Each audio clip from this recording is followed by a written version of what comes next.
Welcome back to another episode of Lost in the Farmer's Market Garden Shorts, where today we're looking at this lovely specimen here, which is gently swaying in the breeze.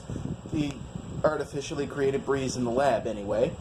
Its scientific name is Petunia x atkinsiana.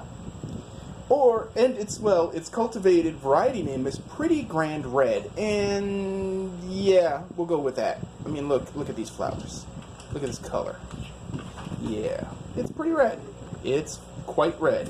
Well, anyway, it is your common garden petunia, the kind you buy at any nursery in the continental United States, probably in parts of Europe. Aside from the fact that it's basically just a pretty grand red version of the ones you've probably got, there's nothing special about this cultivated variety in particular.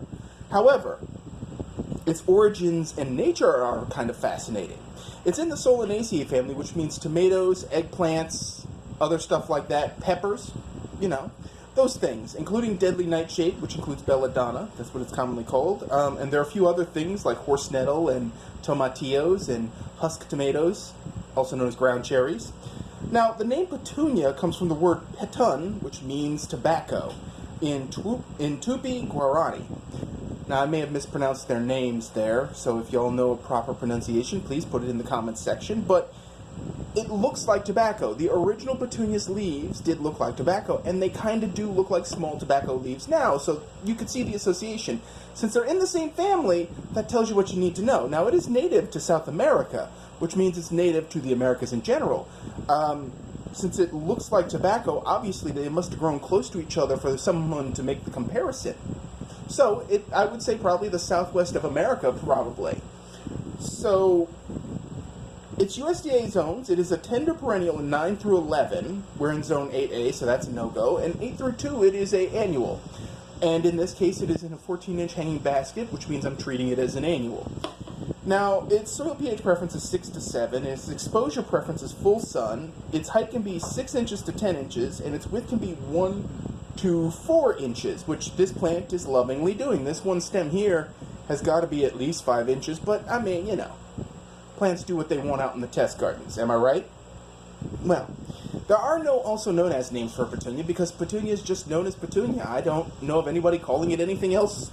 It's not like Impatiens, which has the nickname Busy Lizzie, so I guess Petunias are really lucky to have an agreed-upon common name, and which is, ironically, their scientific name, the first half, without the specific epithet.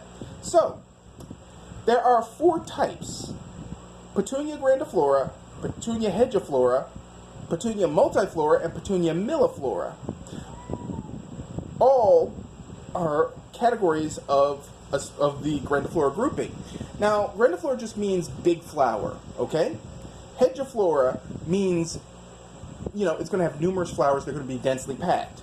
Multiflora means many, many flowers. The multi just means, oh boy, it's shooting everywhere. And milliflora, although I have never seen a milliflora specimen, I imagine based on that means that there's many smaller flowers.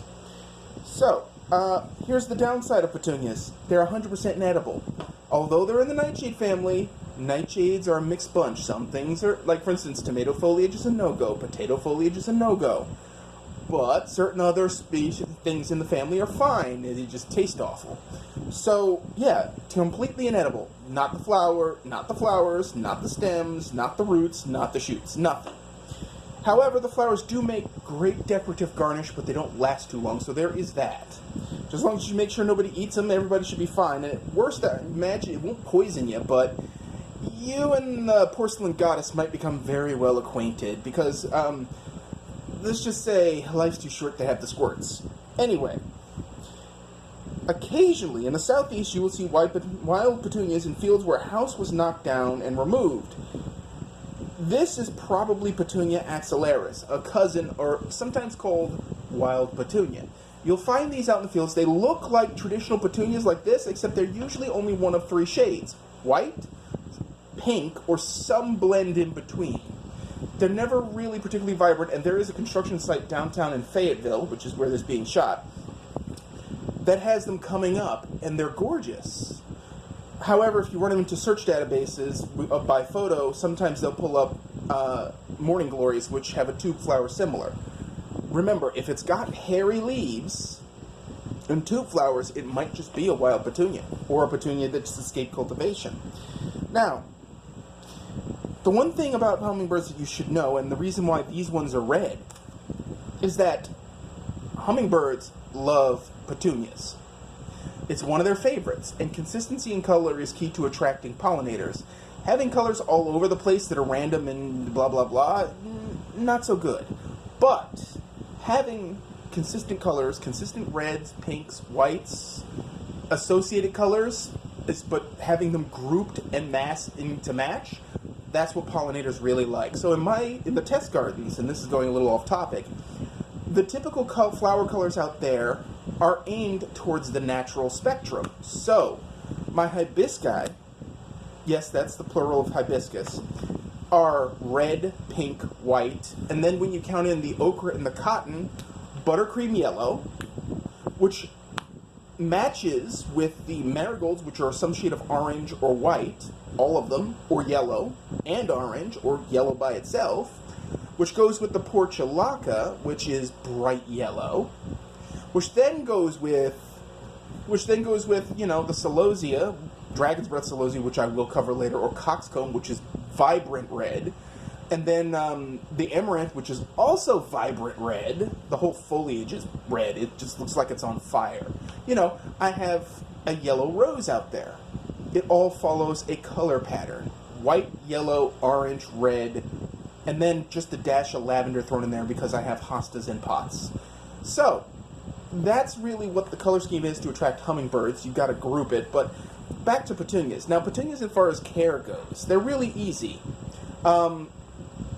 In the heat of August, which I presume this video will be posted sometime soon in August, since it's being reshot now, they're going to need more fertilizer to give them a good push before they get swapped out for fall. They're one of the last ones you swap out for fall, and in my case I usually swap them out for pansies, or Johnny Jump-Ups, violas, because they get the same bang for my buck. Per capita, it is cheaper to get petunias in them for the hanging baskets than any other annual imaginable because I know what I'm getting. It's a known quandary and I can get matching colors with ease. But petunias will get leggy and weird towards the end of the season, and you may have to do some pruning. And that's just how it has to be. You may have to prune it, but you're going to have to fertilize it. And actually, you're going to have to use an aggressive fertilizer scheme to get the last hurrah out of them before you swap them out, probably in September or October. Usually October here. And, you know, that's for August, fertilization once every week, liquid fertilizer, to get the best bang out of it for the last bit of summer color. Beyond that, you pull them out and you throw them in the compost. That's it. In my case, what I'll typically do with a hanging basket like this, as you can see, it's cocoa fiber. I'll save the liner, but what I'll do is I'll trim the old plant off at the soil line, get some pine straw to fill in the gaps, and then plant in the new plant. And then next year I'll replace the whole cocoa fiber liner, and there we go. So, with that said, that's all I have for you on petunias. Again, remember, they are 100% inedible, so keep them away from the kids and the pets if possible. If you like this episode, please leave a comment. If you have any thoughts on petunias or any unique colors you've grown, and in the past we've grown some crazy colors in this garden, we did one that was black.